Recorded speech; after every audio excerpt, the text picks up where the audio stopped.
ล่ะทุกคน วันนี้ผมก็จะมารีวิว TLV4 หรือ Joker 4 นะครับ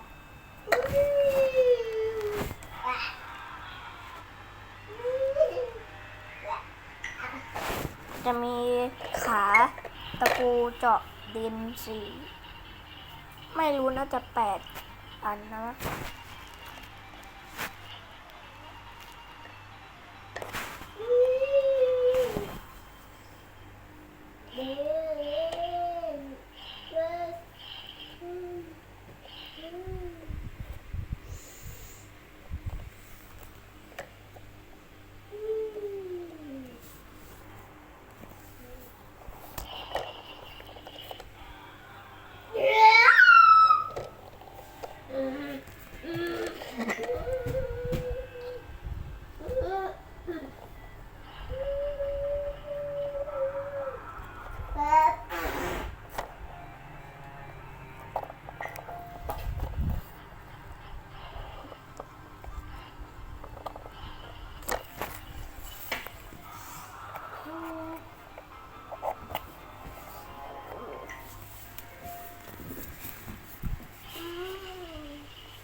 EF5 เลยเหรอสบาย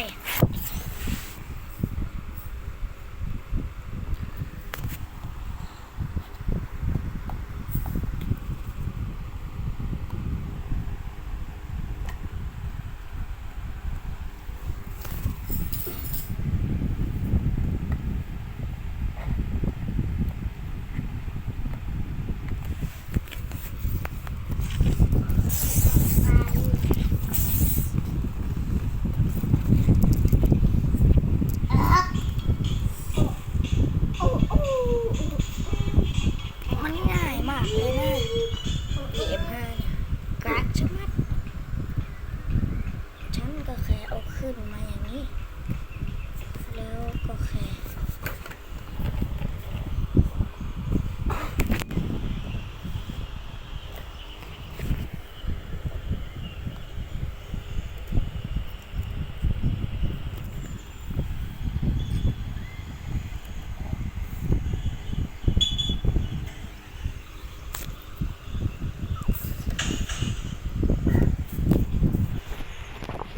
ผมรีวิว TLV4 ที่ผมทำเองแล้วนะครับฝากกดติดตามกดไลค์ได้นะครับเพื่อเป็นกำลังใจให้ผมทำคลิปต่อไปนะครับขอบคุณครับ